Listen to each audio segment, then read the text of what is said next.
Friday Night SmackDown review and results video. Don't forget to hit that subscribe button down below and turn on those bells for all notifications. SmackDown tonight, folks. For what I was told by my boy Kevin, he thought SmackDown tonight was mid. But I saw other people's opinion on social media, and they said SmackDown wasn't that bad of a show. If you go over, I did miss SmackDown tonight because I was at work. And it didn't come out until almost like 9:30, 9:45. So by the time I got home from work, I clearly missed the entire show. But I did see, like, tweets and here and there about SmackDown. And from what I gathered on social media, SmackDown was a very good show. From what people are saying, SmackDown wasn't a bad show whatsoever. So we will go over everything that happened on the show tonight. We will go over the finals of the Last Time Is Now tournament between Gunther and LA Knight. And also, I'm also seeing that Carmelo Hayes and Ilja Dragonov had a banger of a match for the United States Championship. And also, Cody cutting an intense promo on Drew McIntyre. And everything else on Friday Night SmackDown. If you guys don't know who I am Chris. Thank you guys so much for tuning back into the channel. If you guys enjoyed Friday Night SmackDown tonight, please leave a thumbs up. Leave a comment down below your thoughts of the show.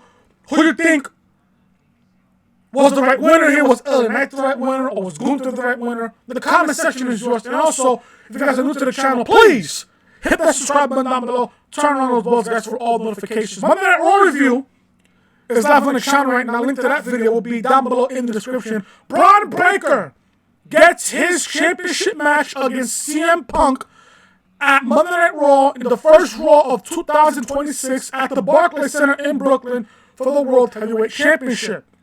I'll give you guys my thoughts and opinions on that match. Link to that video will be down below in the description as well.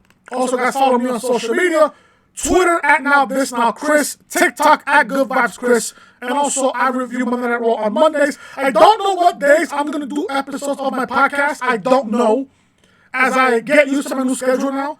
And also, obviously, guys, I'm doing Friday Night SmackDown review, which I do on Fridays. If you guys are new to the channel, hit that subscribe button down below. Turn on those bells, guys, for all notifications. Let's begin reviewing Friday Night SmackDown tonight from the Moody Center in Austin, Texas. SmackDown kicked things off tonight with Michael Cole and Corey Graves on commentary. A replay from War Games is shown. LA Knight, Alexa Bliss, and Charlotte Flair are shown arriving at the arena. SmackDown kicked off with Mr. Drew McIntyre, the Scottish Warrior. Love Mr. Drew McIntyre. Drew McIntyre arrives at the arena, but Nick Aldis stops him at the entrance. Drew insists that his suspension was over, but Nick tells him it's still in effect and he's not allowed inside the arena. Security steps in and tells Drew to leave. Drew, clearly frustrated, says he is not doing it for Nick, but so that security can make it home safe tonight. But of course, Mr. Drew McIntyre, sir. Suddenly, Cody Rhodes rushes in and attacks Drew McIntyre from the passenger side of the car. This was a chaotic start to SmackDown. Security quickly separates them and pulls Cody Rhodes off of the car and off of McIntyre. Cody then storms through the backstage area, heading straight to the ring. Now, I love this side of Cody. Intense. I love the intensity side of Mr. Cody Rhodes. If you know, you know.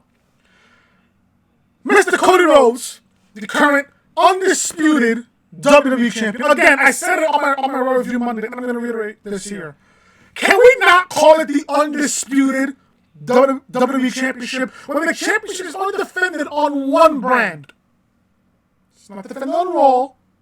It's definitely not defended on NXT. It's only defended on SmackDown. So can we not call it the undisputed WWE Championship? Can we just simply call it the WWE Championship? Please and thank you. Those little it bits that just piss me off. How can you call it an undisputed championship when it's only defended on one brand? Again, I said this on Raw Review Monday, I'm going to say it again. Like Eric Bischoff said, the fact that that championship is defended on one brand, that championship is very, very disputed. Again, I don't book the show. So Mr. Rhodes comes to the ring and asks Nick Aldis to reinstate Drew McIntyre. He says Drew crossed the line by showing up at his house, the tour bus. Cody tells him, "You came into my home where my wife sleeps and my children play." That was either last week or 2 weeks ago. I think that was 2 weeks ago, if I'm not mistaken. He says Drew is like a cockroach, impossible to get rid of. I could drop 1.2 megatons on you or split an atom, and you'd still be here. Because you're WWE's resident cockroach. Powerful stuff there by Cody. Cody says that this fight could happen anywhere, but it needs to happen in a WWE ring. Drew never beat him, but maybe he broke him. He tells Aldis to lift the suspension so he can stomp Drew out once and for all. Intense promo there by Cody.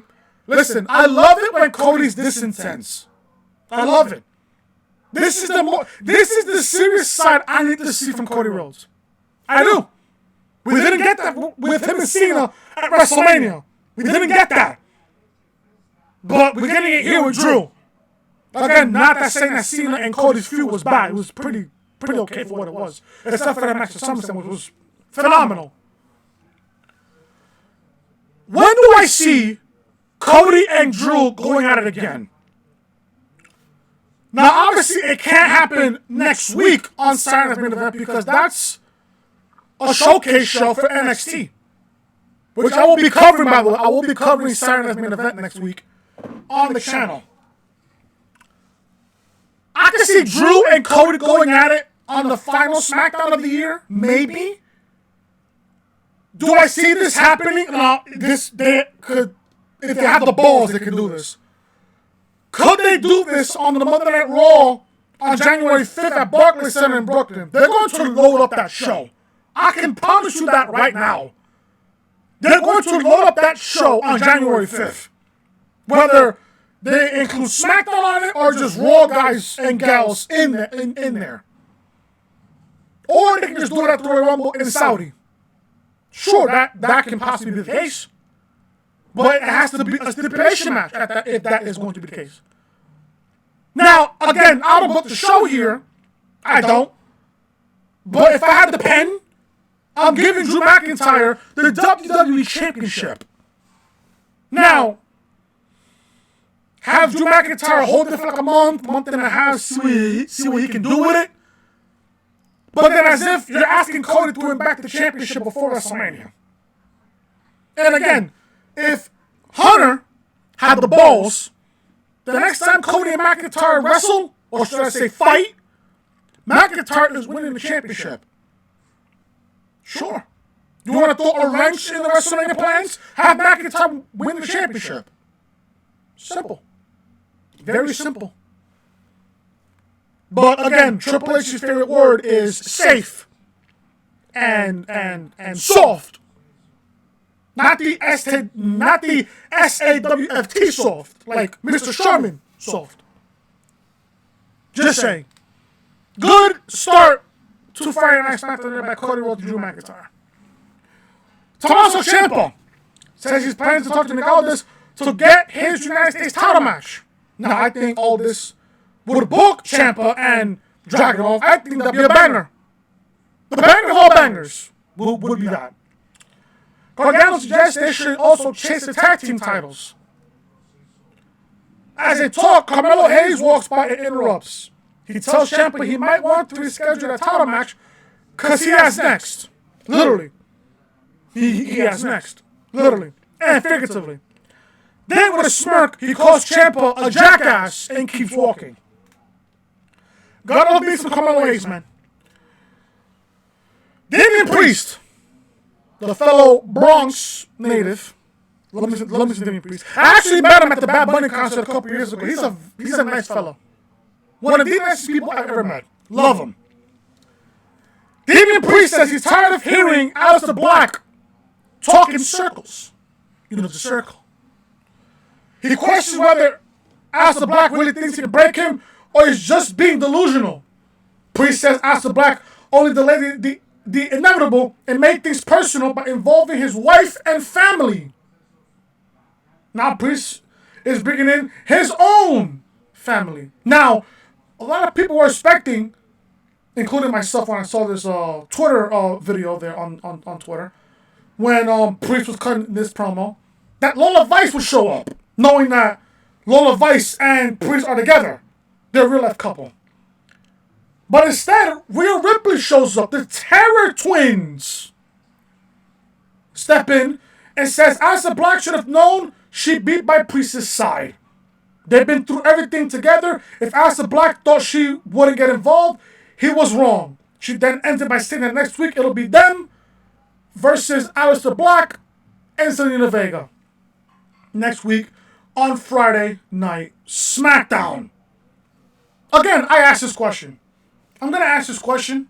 I'm pretty sure certain people that I watch, like Solid Monster and JD, are asking the same exact question.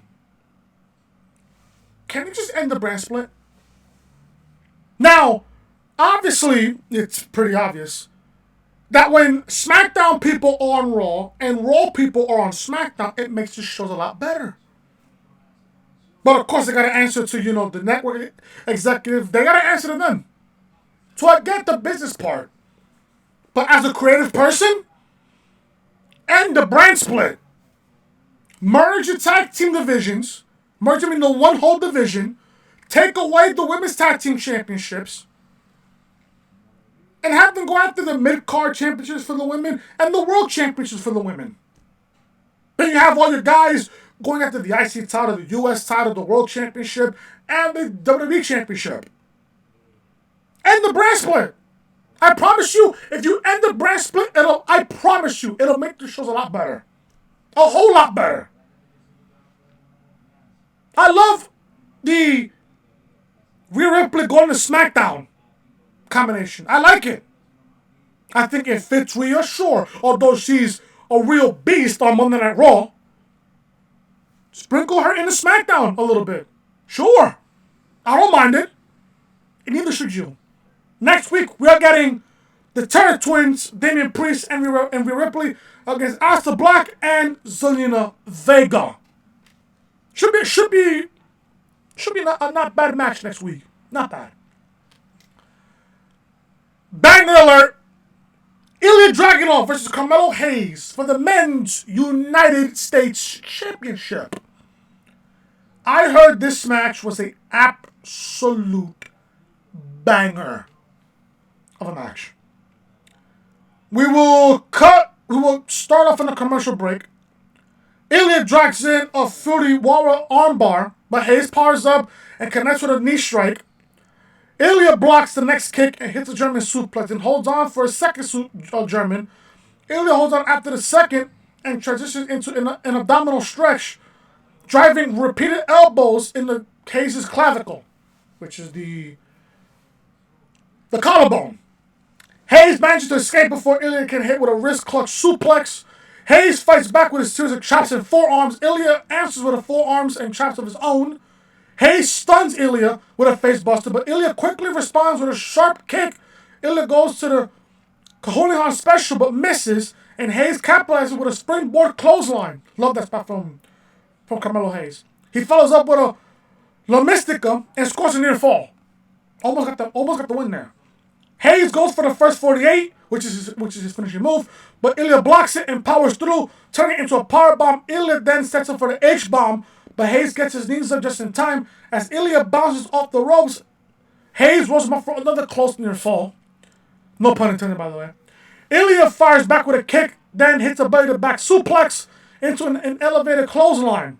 He heads up to the apron and climbs into the turnbuckle, but Hayes recovers and nails him with a running drop kick, knocking Ilja to the floor. Hayes follows up with a slingshot DDT onto the apron, then throws Ilja into the ringside barrier. Hayes climbs to the top rope, but while the referee is checking on Ilja, Tommaso Ciampa appears and crushes Hayes behind the official's back. Ilja takes advantage, hitting the Torpedo Moscow, then follows up with an H-bomb for the 1, 2, 3. Dragonov retains the United States Championship. Banger match. I did watch some clips on Twitter that WWE posted. The reaction that Carmelo Hayes got. I hope creative is listening to that and they're paying attention. Because Carmelo Hayes has it. He can cut the promo. He's great in the ring. He has a great look. He has so much charisma. He has it! I'm calling it right now. 2026 will be the year of Carmelo Hayes. This is a great match here. Probably the match of the night, in my honest opinion, next to Gunther and LA Knight. I just hope that Carmelo Hayes gets pushed in 2026. He's too damn talented to not be pushed. I just put it like that. And if you watch it back on NXT, you know how gifted he is. He's so damn good in the ring. Dragonov is like Gunther. They're immune to having bad matches. They're just immune to having bad matches. Dragonov is so good in the ring. I love Dragonov. Especially dating back to the NXT UK days.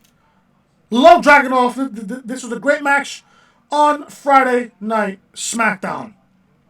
After the match, Ilja watches the replay on the screen and sees how Ciampa interfered. He's visibly pissed off. Could we get Ilja versus Ciampa next week on SmackDown? For the US title? Banger alert? Possible. It could be possible. Crossing my fingers here. I hope so. Dragonov retains the United States Championship. Backstage, Kathy Kelly is with Charlotte Flair and Alexa Bliss. She brings up their win at War as Survivor Series War Games and asks if that victory came from pulling their issues with Rhea Ripley aside. Charlotte Flair says the win wasn't about Rhea. It was for Alexa. She admits she needs her and would be lost without her. Alexa responds by joking that she's proud of Charlotte's social skills after Survivor Series. Charlotte then says their next goal is to win back the Women's Tag Team Championships.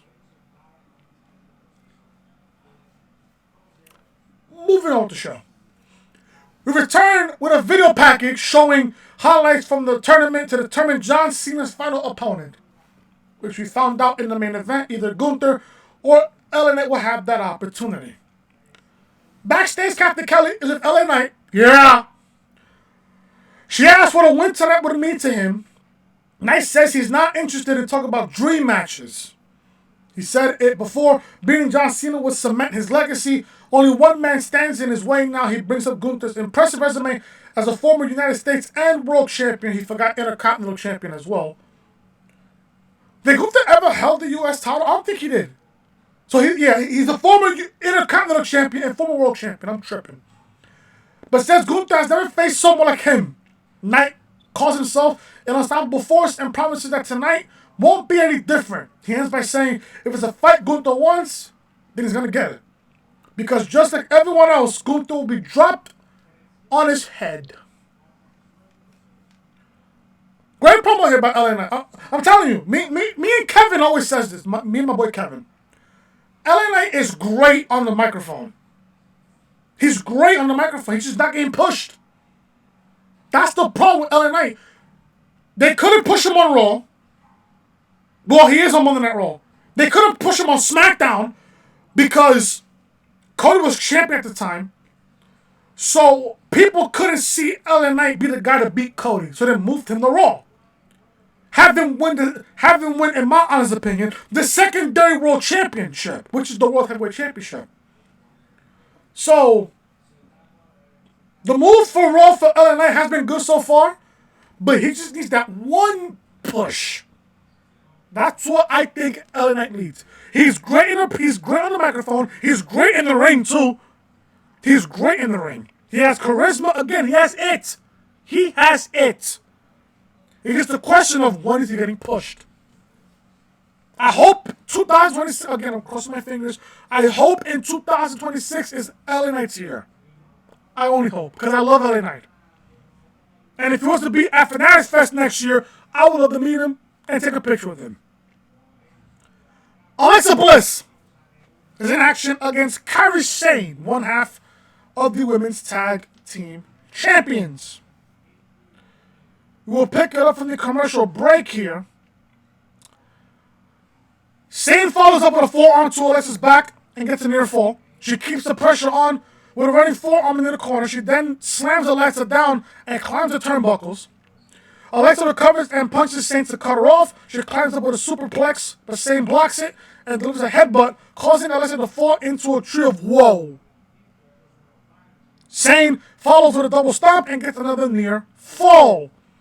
Kairi Sane goes for the sliding D, but Alexa moves and Sane crashes into the turnbuckles. Alexa fires back with a slap, a punch, a knee strike, and a drop kick. She follows up with a blockbuster. As Alexa sets up for Sister Abigail, Asuka jumps on the apron to distract her. Sane rolls Alexa up but behind, but only gets a 1-2, not a 3 call, not a 3 count.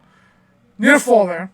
Charlotte takes Alexa with a kick onto the floor. Meanwhile, Sane hits Alexa with a spinning back fist. Goes up top for insane elbow. Alexa gets to her feet just in time. Catches Sane in midair. Delivers Sister Abigail for the 1, 2, 3. Alexa Bliss defeats Kairi Sane here. Again, my question is, why is Champions losing? Can anybody answer that question for me in the comment section? Why are champions losing? Now, it's a one-on-one match, sure. Don't get me wrong here. It's a one-on-one match. But Kairi Sane is a champion. And champions shouldn't lose on live television. Or am I just losing my goddamn mind here? Alexa Bliss wins. It is what it is. That's fine by me. That's fine, I guess. After the match, Lash Legend. Again, Lash Legend. And Nia Jax ambush Alexa and Charlotte from behind. Nia punches Alexa and follows up with a Samoan drop to Flair. Sane stands frozen in the corner, unsure of what to do. Asuka steps up, landing a back fist at Nia and kicks the Lash. Lash Legend. Nia recovers with a pop-up headbutt. Sane tries to help with a sleeper on Nia, but Nia throws her off to a snapmare, and Lash Legend drops Sane with a big boot. Nia climbs the turnbuckles for the Annihilator. But Asuka pulls Sane out of the ring just in time. Do you care? Because I certainly don't. Well, it is what it is. Backstage. On to more important things on SmackDown. Nick Aldis tells Daphne to keep an eye on the parking lot. Mr. Cody Rhodes arrives and tells Nick he's calmed down and asks if everything is okay. Moments later, this is the key part of the show, by the way, in my honest opinion. This is the biggest takeaway of the show. Ricky Saints, the NXT champion, and Alba Fyre, who will battle it out tomorrow at NXT Deadline for the NXT Championship. We'll get to that in a minute. Ricky Saints and Alba Fyre walk into the office. They question why they're being called in after their match last night. After their match tomorrow night, I should say. Or should I say before their match tomorrow. Cody tells them that next week, at Saturday Night's Main Event in Washington, D.C., he wants to give the winner of their match a big opportunity to face him in a match. So, the winner of Ricky Saints and Alba Fyre at NXT Deadline tomorrow not only will win the NXT Championship, but will also get an opportunity to face the current WWE Champion Cody Rhodes in a showcase match at Saturday Night's Main Event on December 13th. Give me a second here. Let me turn my light off. I think it's blowing off the, much better. Okay. So again, the winner of Ricky Saints and Alba Fyre tomorrow night at Deadline, NXT Deadline, will face Cody Rhodes in a showcase match at Saturday Night's Main Event on December 13th, which is next weekend.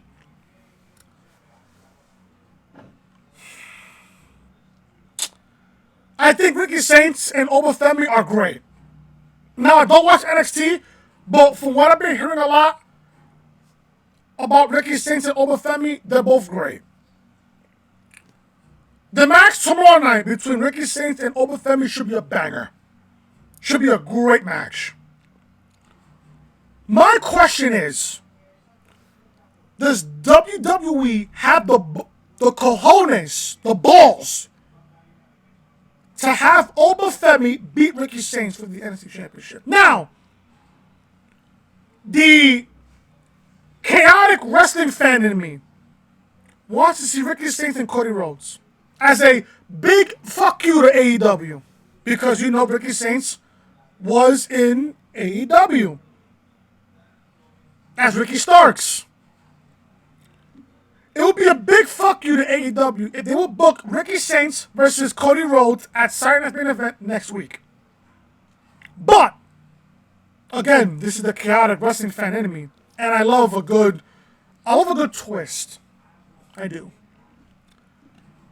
What if Alba Fyre not only wins the NXT Championship tomorrow night at Deadline, he goes into Saturday Night's Main Event next Saturday and beats Cody Rhodes?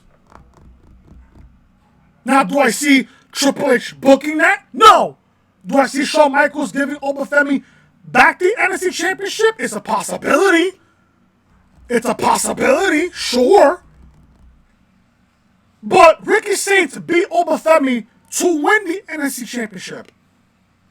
What are the odds of Ricky Sane beating him again? Now, one thing for sure, I don't see Alba Fyre losing to Ricky Sane twice. Twice. So what happens?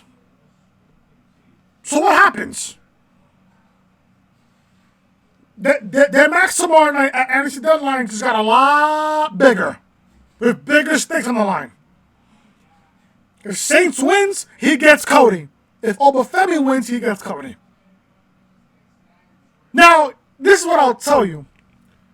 If Ricky Sane wins, let's just say Ricky Sane retains the NXT Championship tomorrow. He's not beating Cody. They'll have a great match. They'll have a physical match here and there. Cody will get a crossroads. Boom. Match over. Cody will win. But for what I want to see, if Alba Fyre wins the NXT Championship, I think, again, I don't see Triple H doing this, but it'll be really ballsy if he were to do this. Alba Fyre wins the NXT Championship tomorrow night at Deadline, walks in Washington, D.C. at the Capital One Arena on Saturday, December 13th, and he beats Cody Rhodes. Both of them, both Ricky Sane and Alba Fyre are ready for the main roster. They're ready. They're more than ready. You see half of that NXT men's division and the women's division, they're ready for the main roster. They're ready. It gets the question of when are you going to call them up? Alba Fyre is long overdue for a call-up. Long overdue. I can see him on Monday Night Raw. Sure, I could. But I can see Alba Fyre on SmackDown too. Ricky Sane for sure, I can see him on SmackDown. Maybe those two will, maybe in the near future, feud up for the U.S. Championship. Maybe if they go to Monday Night Raw, they'll be feuded for the Intercontinental Championship. Maybe a future World Championship feud between those two. I would love that. But again, does Triple H have the balls, the cojones? If Alba Fyre wins tomorrow night, he beats Cody Rhodes. To make a real impression, he beats the current WWE champion in Cody Rhodes. I would love to see that. I will cover Saturday Night's Main Event next Saturday right here on the channel. But I thought that was a really big takeaway from the show tonight. I think it's a good idea. The winner of the NXT Championship match at Deadline gets to face the current WWE champion at Saturday Night's Main Event during John Cena's final show ever. Sign me up. That's a great idea. Fantastic idea. Lash legend and Nia Jax are shown walking backstage when Captain Kelly approaches them for a quick interview. Now, good thing I didn't watch the show because I would have muted both these ladies. Captain asked if the post-match attack was really necessary. Really? Nia tells her not to sneak up on them like that She says the Kabuki Warriors got exactly what they deserve after Lash Legend was missing at Survivor Series War Games. Lash Legend says what happened was just a preview of what they're capable of. They're coming for the tag team titles, and there's nothing anyone can do to stop it. Well, I guess. I guess. I guess here. The current women's champion, Jade Cargill, goes one-on-one against Alba Fyre.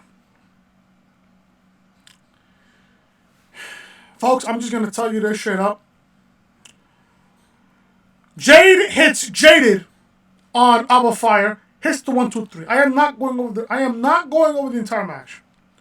For what I saw on Twitter, that Kiana James appears with Julia by her side. Julia walks up and punches Chelsea Green.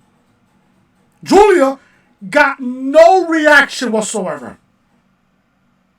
Julia. You know, the Julia from NXT that feuded with Stephanie Becker? That Julia got no reaction from the Austin, Texas crowd. Well, I just don't know. I just don't know. I don't know. How can you mess up Julia like that? How? Can I ask the question? How do you fuck up Julia like that? How is beyond me. Backstage, Nathan Frazier says he and Axiom want a piece of Ciampa and Gargano. Axiom adds that they stole his mask, making it personal. I like that. Ilja Dragonov steps in and says Tommaso Ciampa has tarnished the image of the United States Championship. He says if Ciampa wants attention, then he'll get it.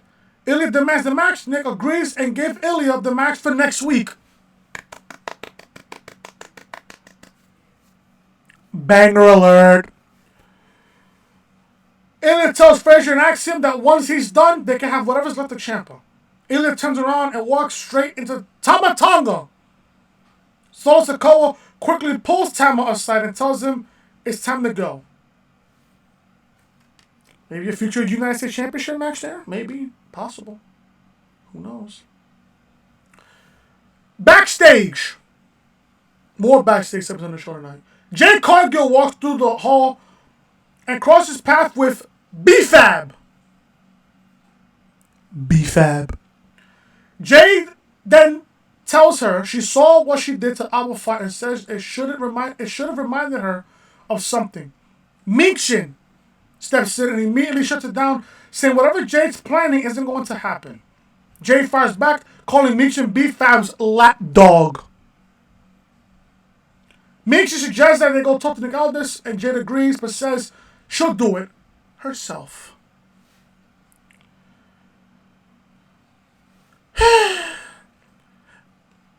An MFT segment on Friday Night SmackDown. Good thing I didn't watch the show tonight. Out in the arena, Solo Sikoa makes his way to the ring, flanked by the unpainted masses of the MFTs. Those fucking Tongans. Solo grabs a mic and says he kept his word. Sami Zayn was a problem, and they took him out. Now it's time to move forward. He turns his attention to the Wyatts. Solo calls out Uncle Howdy, saying he knows Howdy has been watching them, but Solo's been watching too. Solo formally introduces himself, making it clear this is his ring, his show, and his family tree. Sorry, Solo, this is not the bloodline.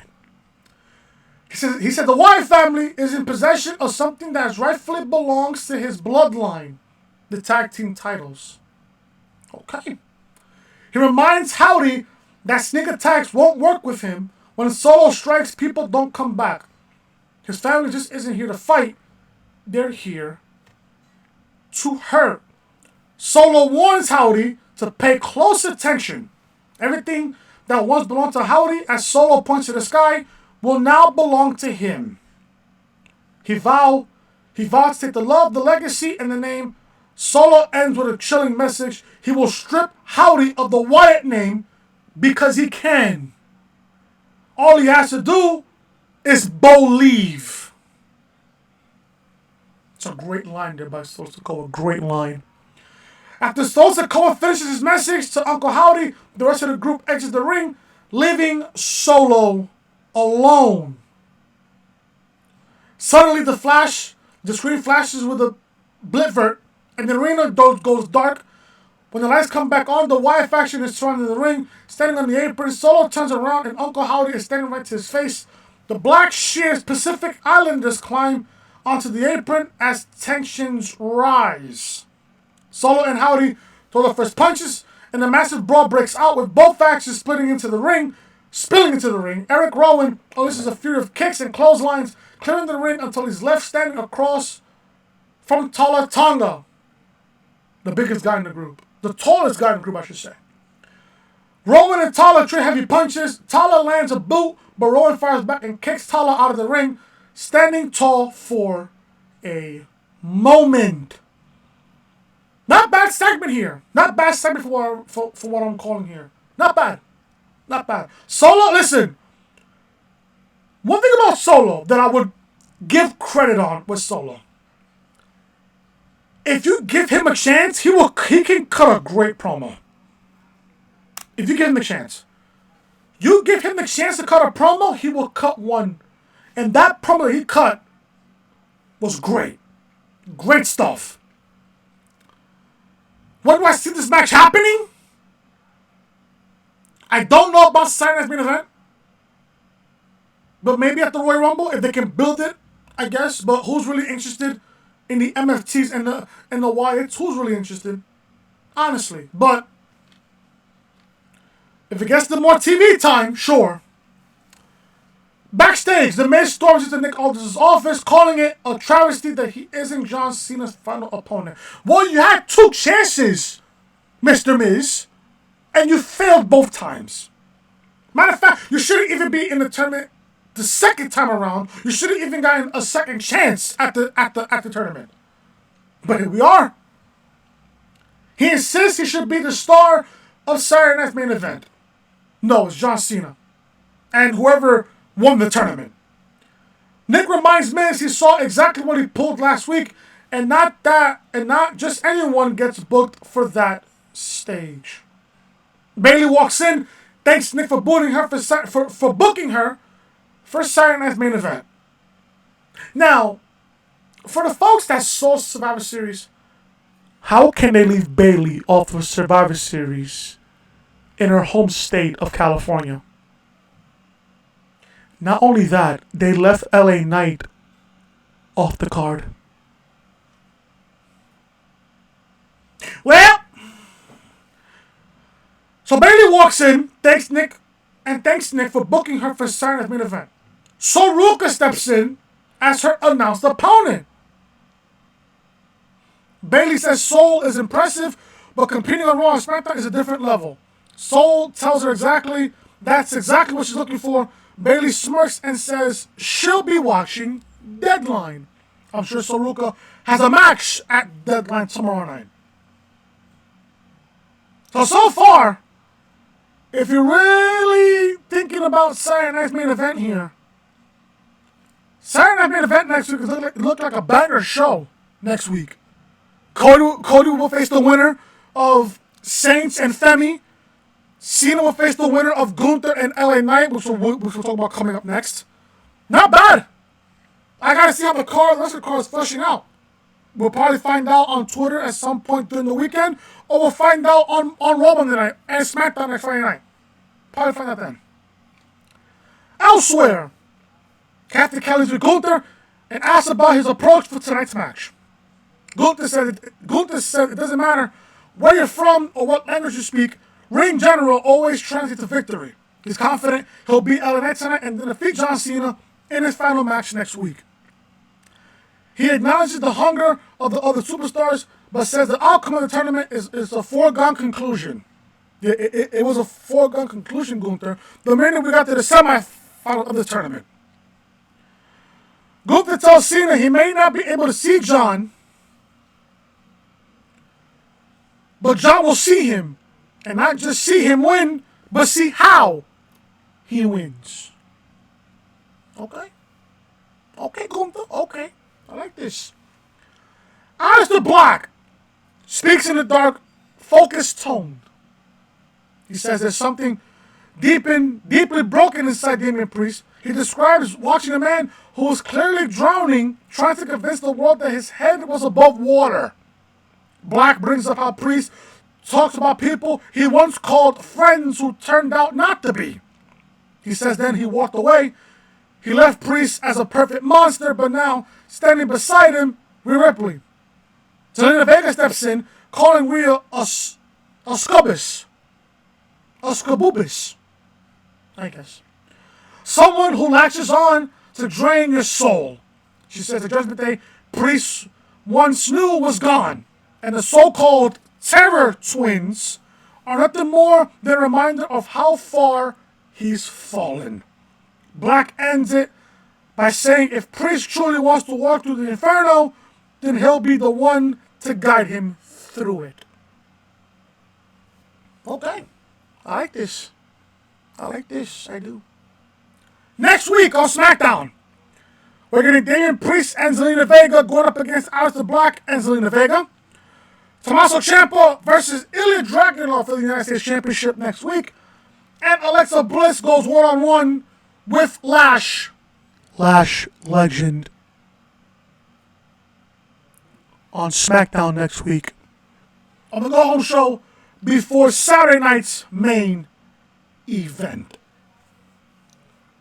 Main event! I believe this is the main event of the show, I believe. I believe this is the main event of the show, if I'm not mistaken here. Yes, it is. This was the main event of the show. Gunther, or should I say Gunther, goes one-on-one with LA Knight, and the winner of this match will face John Cena at Saturday Night's Main Event next week in Washington, D.C. We all knew, folks, and I'll tell you this straight up before I lost my notes here real quick. I really did lose my notes. Okay. We knew coming into the semifinals, we saw Jey Uso and LA Knight on one end of the bracket. And then we saw Gunther and Solo Sikoa on the other side of the bracket. People were legitimately thinking that it would be a possibility that we would get LA Knight losing to Jey Uso in the semifinal and Gunther beating Solo. Meanwhile, we would get Gunther and Jey again in the final. That was the worst case scenario. Thank God LA Knight beat Jey Uso on Raw Monday night. Because now Jey Uso is crashing the fuck out. And I love to see that. I love a little bit of chaos. Again, I am an agent of chaos. The right winner won here. Now, I know there's a lot of mixed reactions on social media about Gunther facing Cena. Is Gunther the right guy to beat John Cena? Is Gunther the right opponent for John Cena? I will give you guys my opinion on the winner of this match and what should happen on Saturday Night's Main Event next Saturday. We all knew that Gunther was going to win this tournament. We all knew we did. We all knew Gunther was going to win this tournament. And he did. He beat LA Knight in the final. I did watch some clips on social media of the match, and I heard that the match was pretty good. I don't know how many commercials that the match had. I don't know how many commercials the match had. But we'll kick things off with Gunther delivers a series of knees in the corner. Knight fights back and sends Gunther to the mat, but misses a follow-up elbow drop. Knight blocks an Irish whip and punches Gunther, but Gunther quickly regains control with a brutal Irish whip to the back of Knight's back. Gunther lands a stiff chop and keeps control of Knight's arm. He follows with a second chop, then a third. He goes for another, but Knight ducks and fires back with a flying clothesline on Gunther. Knight picks up momentum with an Irish whip, followed by a jumping neckbreaker. He sets up for the BFT, but Gunther avoids it. Gunther goes for a German suplex, but Knight elbows his way out. Knight rolls him up with an O'Connor roll for a near fall. Gunther kicks out and immediately locks in a sleeper hold, but Knight floats over and nearly scores another pinfall, another near fall there. Knight fires up, hits a Death Valley driver, then follows with a burning hammer for a close near fall. I thought at that point Knight won the match here. He does a series of punches, but Gunther responds with hard chops and forearms. I've said this to Kevin time and time again whenever I see Gunther in the ring. You could not pay me all the money in the world to take a freaking chop from Gunther. None. Gunther blasts Knight with a boot to the head, then follows with another. Knight rebounds with a clothesline, but Gunther bounces off the ropes and they both hit clothesline at the same time, knocking each other down. It's a classic spot. Back on their feet, they trade punches again. Knight mixes in chops and kicks and charges into a corner with a running hip attack to keep the pressure on. Gunther locks in a sleeper hold again, but LA Knight counters with a belly to back suplex again, breaking free. Knight climbs to the turnbuckles looking for the catchphrase elbow, but Gunther rolls out of the way and Knight lands on his feet. Gunther charges with a drop kick, but Knight escapes a follow-up powerbomb and hits a DDT. Knight heads back to the turnbuckles, and this connects with the catchphrase elbow, scoring on the near fall. LA Knight sets up for the BFT again, but Gunther counters with another German suplex. Knight crutches his neck as Gunther follows up with a leg assisted neck snap. Gunther then levels him with a clothesline and heads to the top rope. Knight cuts him off, but Gunther fights back with chops to the back of Knight's neck. Knight fires back with punches and tries for a superplex, but Gunther blocks it and shoves him into the mat. Gunther hits a frog splash. Gunther's frog splash is intense, by the way. But then climbs back up and lands a second one, this time to Knight's back, but only gets a near fall 2 count. Gunther delivers a powerbomb and goes for the cover, but Knight kicks out again. Gunther waits for Knight to rise, but Knight explodes out of nowhere with a BFT. He covers, but Gunther manages to get his foot on the bottom rope to break the count. Great ring awareness there by Gunther. Gunther traps LA Knight in a sleeper hold, but then drives elbows into the clavicle before locking in a sleeper back in, this time adding body scissors for extra pressure. Knight fights his feet, tries to lift Gunther off the mat, but Gunther stops him with more sharp elbows. Gunther transitions into a clavicle hold and leans back, wrenching Knight's neck and spine in a brutal contortion. But nowhere to go and the pain overwhelming, LA Knight taps out. Gunther wins. He wins the last time is now tournament. He will face John Cena on December 13th, which is next weekend, in Washington, D.C. What I gathered here was a great match. Again, Gunther, I said the same thing about Dragonov. I'm going to say the same thing with Gunther. Gunther is immune for having bad matches. He just can't have a bad match. This was a great match here. I hope that what LA Knight showcased tonight against a guy like Gunther, that Triple H and the creative team pushes LA Knight next year. Now, for what I remember, everybody wanted LA Knight to win Money in the Bank. He didn't. Rollins won Money in the Bank. I'm hoping that's the case next year for LA Knight. If he wins the Money in the Bank, he's guaranteed a World Championship match. And I hope by that time next year, LA Knight is the World Heavyweight Champion by the time we get to the summer or in the summer next year. Because obviously, you're not going to give LA Knight the Royal Rumble. I'd rather give him Money in the Bank and then work his way up towards a Royal Rumble win. If I was creative, if I had the pen, folks, I'm giving LA Knight Money in the Bank next year. I really am. They had a shot this year. They had an opportunity this year to give him Money in the Bank back in LA in the Intuit Dome, but no, you gave it to Seth Rollins. Although that Money in the Bank cash really did work out for Rollins, and it turned out to be, a really good story there between Rollins and Punk. Gunther. I see a lot of mixed reaction on social media about Gunther winning the tournament and him being John Cena's final opponent for December 13th. You look at that whole entire tournament, and I said it. And I said it to myself, and I said it to Kevin. This last time as now tournament could have been really fun if you added a couple more NXT guys, maybe a TNA guy here and there, maybe a Joe Hendry or a Mike Santana. Sure.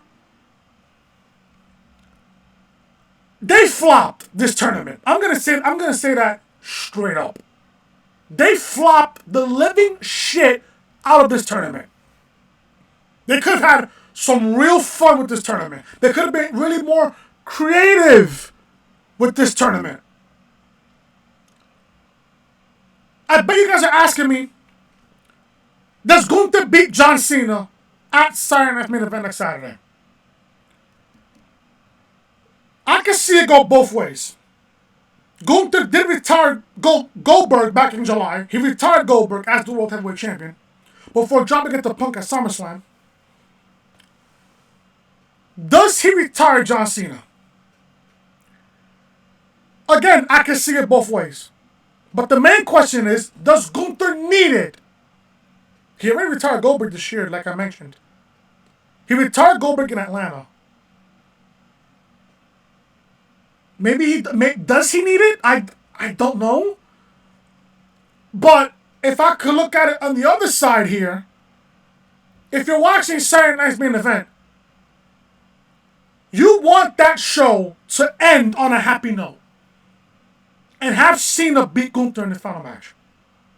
Now, from what I remember back in AEW, when Sting had his retirement match, Sting wanted to lose, from what I heard. Sting wanted to lose. But Tony Khan said, no. I kept you undefeated this entire time. You might as well go out undefeated. And that's what Tony Khan did. He kept Sting undefeated. Sting retired undefeated. And as a tag team champion with Darby Allin. Does WWE have the balls to have Gunther lose to Cena at Saturday Night's Main Event? I don't think so. Could I see Cena possibly beat Gunther? Sure. But if Gunther beats Cena at Saturday Night's Main Event, how does he beat him? I know one thing for sure. I did watch TNT with JD and Solid Monster. If Cena were to lose that match, I don't see him giving up to Gunther's sleeper hold. This whole entire time of John Cena saying never give up, hustle, loyalty, and respect. I cannot see Cena submitting to Gunther. I just can't. At that point, I've seen Cena get pinned by Gunther. Cena has been pinned a couple times this year. He's been pinned. A couple of times. He's been pinned. It wouldn't hurt to have Gunther beat Cena by pinfall if he was to have Gunther beat Cena by pinfall. But to have Gunther beat Cena by submission and have John Cena give up? No. That would scar all the children for life. And all of us who are big John Cena fans for life. If you was to have Gunther beat John Cena, have Gunther beat Cena by pinfall. But what I can also see is Cena beating Gunther and Cena riding into the sunset with a pinfall victory. And I will say this also about Gunther. Gunther losing to John Cena won't hurt him. It won't hurt him. Cena's done after the next Saturday. He's done. Completely done. Gunther's going to be around. If you were to tell me, Chris, it wouldn't hurt if Gunther lost to Cena, I wouldn't even bat a single eyelash at that. I can see that happen. You want the fans in Washington, D.C. at the Capital One Arena and the fans watching at home on Peacock, they want to feel good about this show. Have John Cena beat Gunther. But if you want Gunther to cash in his opportunity at being the next John, not the next John Cena, but getting there as the next John Cena, you have Gunther beat Cena by pinfall, not by submission. I thought about this while I was on my way home from work. And I'm going to throw some names at you before I get out of here. Ric Flair, Shawn Michaels, Bret the Hitman Hart, The Undertaker, Stone Cold Steve Austin, Kurt Angle. What are all those 7 names have in common? And if you really think about this, all those 7 people that I mentioned, they never had a retirement match. Well, not a retirement match. They never had a retirement tour. They never did. You really think about that. They never had a retirement tour. You can add Triple H to that list also for not having a retirement tour. Cena's retirement tour, I will say this right now. In the beginning of it, it had potential. Then after the Chamber PLE, it got really, really good. Then as soon as we got to WrestleMania, it fell off a cliff. Sure, the match with Cody was dog shit. The match with Randy at Backlash was not that bad. The match with him and Punk was pretty good. Then the tag team match that he had with him and Logan Paul against Cody and Jey Uso back at Money in the Bank wasn't a bad match.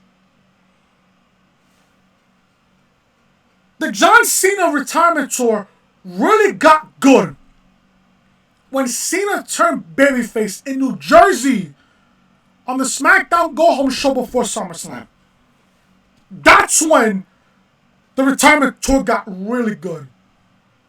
The match he had with Cody at SummerSlam, banger. The match he had with Logan Paul at Clash in Paris, banger. Banger. The match that he had with AJ Styles at Crown Jewel, banger. In Perth, banger. The match he had with Dom was a good match. It was a good match. Then the one he had at Survivor Series against Dom wasn't that bad a match. But expect this, folks. Cena and Gunther at Saturday Night's Main Event is going to be a banger of a match. If Cena's going to go out, he's going to go out on a blaze of glory.